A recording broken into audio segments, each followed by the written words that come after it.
I am Lyrian of the Zalari, 3rd Rotation Cadet, and I have never been more afraid in my life. The corridor outside the human, now Hunter, Integration Annex has become a place of pilgrimage these days. Not out of worship, though some whisper that word now, but out of something closer to morbid fascination. We come to watch, to see if the rumors are true, to see if the Pale Ones really are as unbreakable as the footage suggests. This morning, perhaps 30 of us were lingering near the open doors. Glypher's healing tank hovered at the front, pulsing soft green encouragement. A few amphory stood close, tendrils quivering. Centauri units zipped nervously at ankle height. Even a couple of Achak lingered at the back, curious despite themselves. Inside, the humans were living. Taylor Hagen was boiling linseed oil over a small portable heater, brushing it carefully onto an axe head with the same calm, focus one might use to polish antler caps.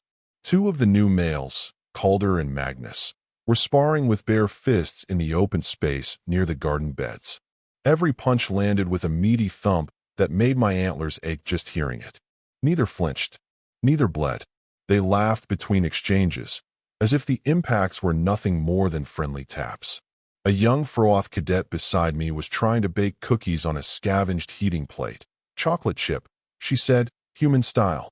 The smell was sweet and strange and somehow comforting. However, the cookies were supposed to be toxic to non-humans, so Lyrian did not want to know if the scent was a good indication of flavor. Then we heard the boots. Heavy, armored, synchronized. The Kozatsi Guard, 12 of them, all Zalari females in silver-violet plating, marched down the corridor like they were entering a conquered territory. Plasma pistols already drawn, barrels glowing. The squad leader, Captain Liket Kozatsi, held her weapon high. "Clear the corridor," she barked. "By direct order of the Council, all human personnel are to surrender their weapons immediately. Lethal force authorized if they resist." The cadets around me screamed. "No." Glypher pulsed, lights flashing red in panic. "Don't. You'll die." I grabbed the nearest amphory. "Stop them. They don't understand." The plea spread. Dozens surged forward. Zalari, Yakinans, Froth, Centauri, forming a trembling, desperate wall between the advancing guards and the open doors. "Please," one amphory cried, tendrils waving. "Leave them alone. You'll die."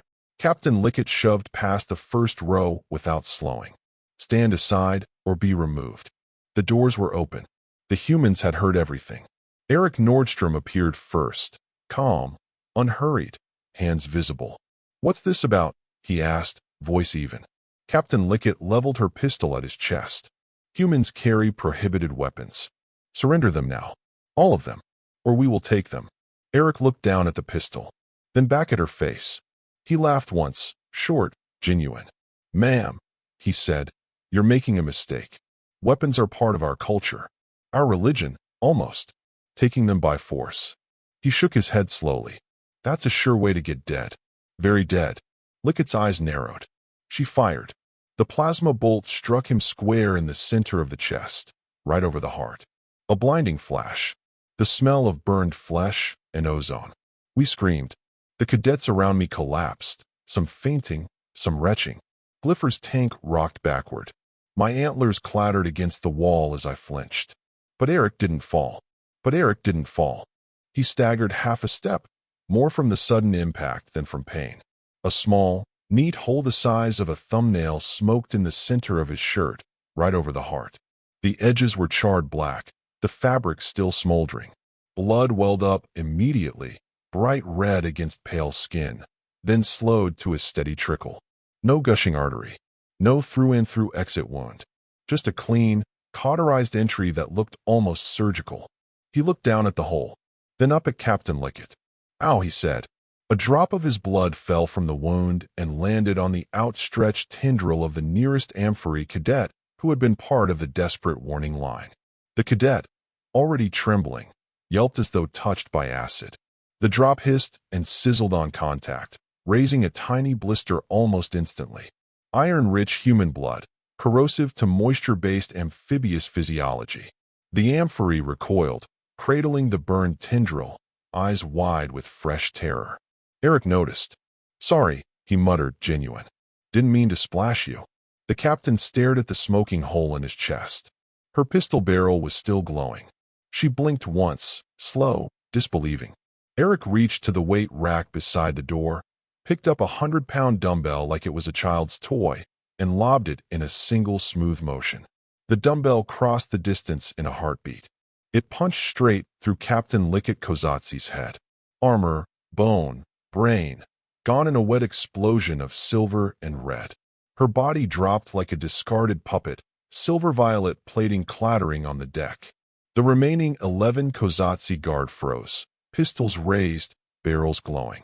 Academy security, dozens of them now, swarmed in from every direction, weapons drawn but pointed at the guards, not the humans. Stand down, one of the Academy officers screamed. Stand down. You are in violation of treaty protections. The Kozatsy guard hesitated. Eric flexed his hand once, the one that had thrown the weight. Blood dripped steadily from the small hole in his chest, pattering softly on the deck. He looked at the guards. Quietly. Leave. Now. They left. Fast. The corridor emptied in seconds, except for the cadets who had tried to warn them. We stayed, trembling, staring at the two bodies. One dead Zalari. One living human who should have been dead. Eric turned back to the annex doors. Reagan was already there, medical kit in hand. Sit, she ordered. He sat. She pressed gauze to the wound. Flesh wound. Small entry, no exit, no major vessels. You'll be fine. Eric looked at her. That hurt more than I expected. Taylor crouched beside him. Welcome to low-graph physics. You hit like a freight train, they die like tissue paper. Eric exhaled, half laugh, half wince. Yeah, I'm starting to get that. In the corridor, we were whispering again, louder now. They shot him. In the heart. And he's still breathing. They're not mortal. They're gods. Glypher pulsed weakly from his tank. They're human. And somewhere in the command center, alarms were screaming. The Council's last-ditch extremist faction had just made their move. And failed. Spectacularly.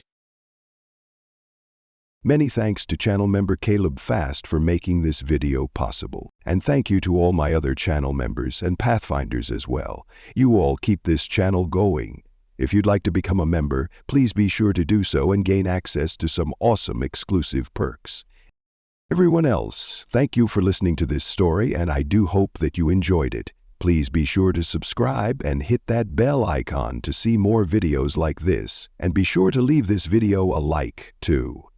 Channel memberships, super thanks, merch purchases, and even book purchases, our links to our books are in the description section below, are a great way to keep this channel going.